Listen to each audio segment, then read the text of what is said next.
interrelated with the Constitution 131st bill, so it cannot be viewed from the isolation.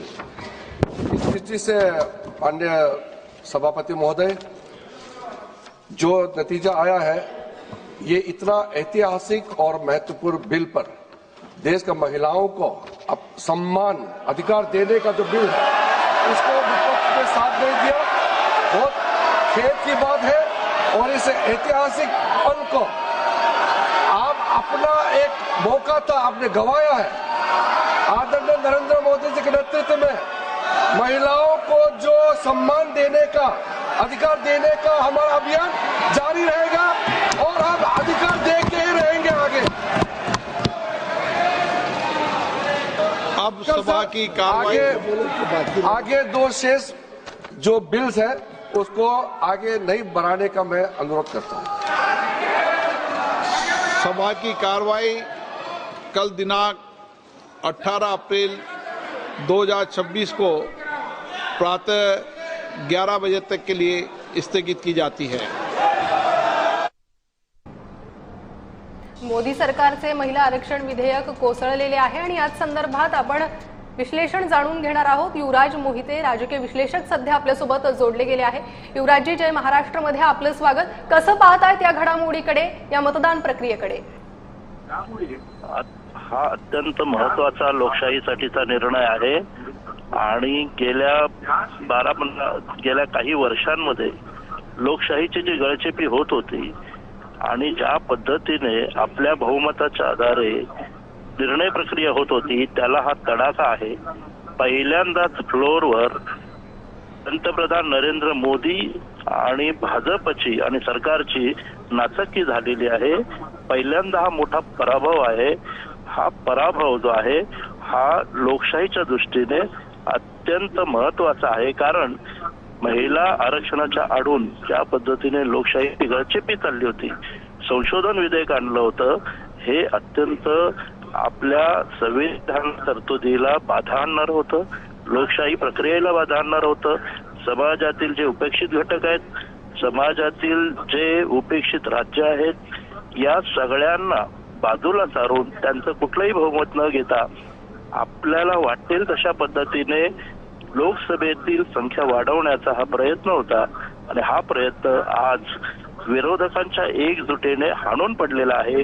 लोकशाही जिंकली आहे, लोकशाही चिरायू हो, आणि म्हणूनच या सगळ्याचे जे परिणाम आहेत ते परिणाम आपल्याला लोकशाही म्हणून आणि सार्वभौम या देशाचे जे काही नागरिक आहे त्या नागरिकाच्या दृष्टीने अत्यंत महत्त्वाचं आहे।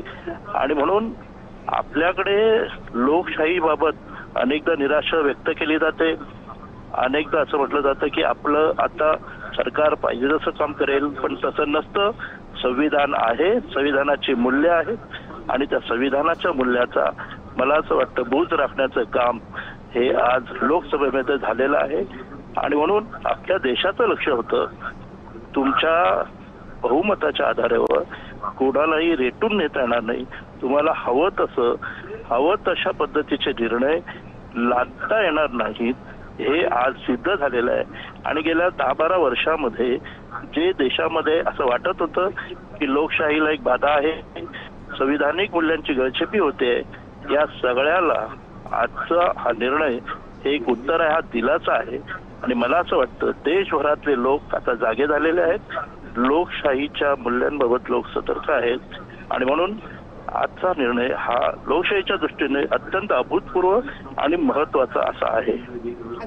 युवराज सर, आताच रिजिजू यांनी या मतदान प्रक्रियेनंतर प्रतिक्रिया दिली की एक काँग्रेसकडे संधी होती किंवा विरोधकांकडे संधी होती, ती त्यांनी गमावलेली आहे। खरंच त्यांच्या म्हणण्याप्रमाणे किंवा मोदी सरकारच्या म्हणण्याप्रमाणे एक संधी होती का महिला आरक्षणासाठी किंवा महिलांसाठी, जसं ते म्हणतात?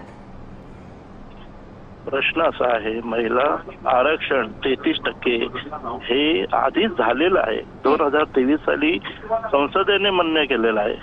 23 सालचा निर्णयाची अंमलबजावणी करणं की आपल्याला पाहिजे अशा पद्धतीने हा निर्णय थोपणं असा एक मुद्दा होता। त्यामुळे हा महिला आरक्षणाच्या आडून हुकुमशाही आणण्याचा प्रयत्न होता। त्यामुळे महिला आरक्षणाचा निर्णय हा 23 सालीच झालेला आहे, त्याची अंमलबजावणी करा.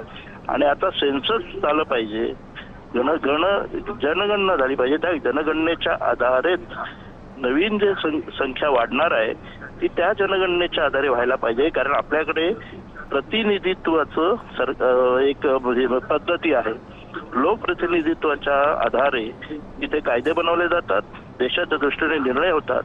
त्यामुळे प्रतिनिधित्व कायदा किंवा प्रतिनिधित्व सिस्टीम ही लोकांमधून यायला पाहिजे. त्या भागाला प्रतिनिधित्व मिळायला पाहिजे, तरच विकास होईल. त्यामुळे हा निर्णय फार महत्वाचा आहे. लोकप्रतिनिधीच्या दृष्टीने आणि लोकांचं प्रतिनिधित्वाच्या दृष्टीने, लोकांच्या संख्येच्या दृष्टीने, न्यायाच्या दृष्टीने हा अत्यंत महत्वाचा निर्णय आहे. त्यामुळे याचा आणि महिला आरक्षणाचा काही संबंध नाहीये.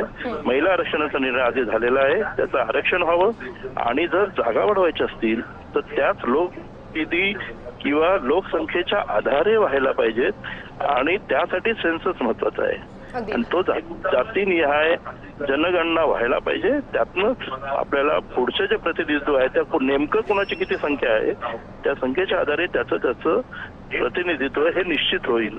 त्यामुळे आधी जनगणना करावी आणि मग हा निर्णय घ्यायला हवा.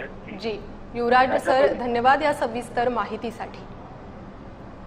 तर मोदी सरकारचे महिला आरक्षण विधेयक कोसळलेले आहे आणि आता विश्लेषकांकडून त्यावर प्रतिक्रिया येत आहेत. विरोधकांनी एकजूट दाखवली आणि त्यामुळे कालपासून चर्चा सुरू असलेलं हे महिला आरक्षण विधेयक कोसळलेलं आहे. मोदी सरकारचे महिला आरक्षण विधेयक कोसळले आहे. विरोधकांच्या एकजुटीमुळे मोदी सरकार अपयशी ठरलेलं आहे. दुरुस्तीच्या बाजूने 298 मतं मिळालेली आहे. तर मोदी सरकारचं हे महिला आरक्षण अशा प्रकारे कोसळलेलं आहे. लोकसभेत मतदान प्रक्रिया सुरू होती.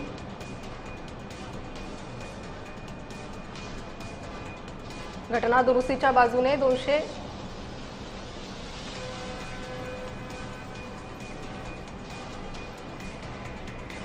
विरोधकांच्या एकजुटीमुळे मोदी सरकार अपयशी ठरलंय.